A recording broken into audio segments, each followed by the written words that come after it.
புதுச்சேரி மாநில அதிமுக செயலாளர் அன்பழகன் அவர்கள் இன்று வெளியிட்டுள்ள அறிக்கையில் கூறியிருப்பதாவது: கடந்த திமுக காங்கிரஸ் கூட்டணி ஆட்சியின் போது பள்ளி கல்வித்துறையால் காலியாக இருந்த சுமார் 280 ஆசிரியர் பணியிடங்களை வேலைவாய்ப்பு நியமன விதிகளுக்கு புறம்பாக ஒப்பந்த ஆசிரியர்களாக பணியில் அமர்த்தினர். பொதுவாக ஆசிரியர் பணி என்பது அரசு பணியாகும். அரசு பணி நியமனத்தில் ஒப்பந்த பணி என்பது சட்ட விரோதமானதாகும். ஒப்பந்த அடிப்படையில் தேர்வு செய்யப்பட்ட ஆசிரியர்கள் CED தேர்ச்சி பெற்றவர்கள். ஆசிரியர் பணியிட தேர்வின் போது நடைபெற்ற தேர்வில் மெட்ரிக் அடிப்படையில் தேர்வு செய்யப்பட்டு ஒப்பந்த ஆசிரியர்களாக பணியமர்த்தப்பட்டனர்.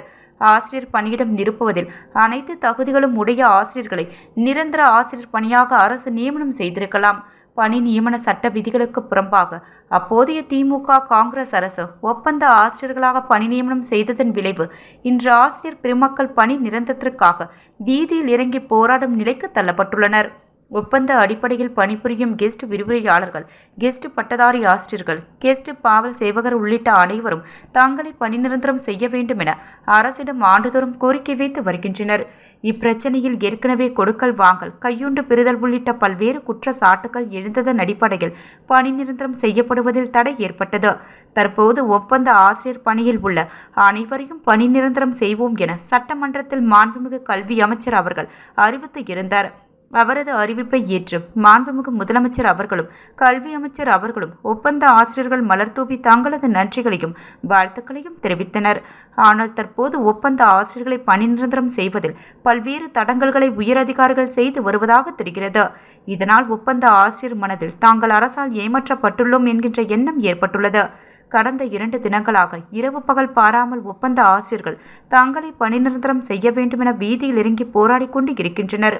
அனைத்து தகுதிகள் இருந்தும் தங்களின் குடும்ப சூழ்நிலை காரணமாக குறைந்த சம்பளத்தில் ஒப்பந்த தொழிலாளர்களாக பணிபுரியும் ஆசிரியர்கள் தாங்கள் பணி நிரந்தரம் செய்யப்படுவோம் என்ற எண்ணத்தில் பணி செய்து வந்தனர். தற்போது அரசின் நடவடிக்கை அவர்களின் எண்ணத்திற்கு நேர்மாறாக இருந்து வருவதாக தெரிகிறது. மேலும் ஆண்டுதோறும் புதுப்பிக்கப்படும் ஒப்பந்த ஆசிரியர் பணியிடங்களையும் ஒரு சிலருக்கு மட்டும் புதுப்பித்துவிட்டு மற்றவர்களை அரசு நட்டாற்றில் விட்டதாக தெரிகிறது. காலியாக உள்ள ஆசிரியர் பணியிடங்களை நியமனம் விதியின்படி தேர்வு செய்ய அரசு முடிவெடுத்தால் ஏற்கனவே பணியில் உள்ள வயது கடந்த ஒப்பந்த ஆசிரியர்கள் அந்த தேர்வில் கூட கலந்து கொள்ள முடியாத ஒரு அபாயகரமான சூழ்நிலை ஏற்படும். இதை அரசு கருத்தில் கொள்ள வேண்டும். தேசிய கல்விக் கொள்கையை அமல்படுத்துவதில் ஏற்கனவே அரசு பல்வேறு குளறுபடிகளை சந்தித்து வருகிறது. தற்போது அரசு பள்ளி ஒப்பந்த ஆசிரியர்கள் பிரச்சினைகளில் அரசு சரியான நடவடிக்கை எடுக்கவில்லை என்றால் அரசு பள்ளிகளின் தரம் குறைக்கப்பட்டு தனியார் பள்ளிகளுக்கு சாதகமான ஒரு நிலைப்பாட்டை அரசு எடுப்பதாக தெரிகிறது. எனவே மாண்புமிகு முதலமைச்சர் அவர்கள் கல்வி அமைச்சரோடு துணைநிலை ஆளுநரை சந்தித்து இதிலுள்ள உண்மை நிலையை துணைநிலை ஆளுநரிடம் நன்கு புரியும்படி விளக்கம் அளித்து ஒப்பந்த ஆசிரியர்களை உடனடியாக பணி நிரந்தரம் செய்யும் அரசாணையை பிறப்பிக்க வேண்டும் என மாண்புமிகு முதலமைச்சர் அவர்களை அதிமுக சார்பில் கேட்டுக்கொள்கிறேன் என அவர் கூறியுள்ளார்.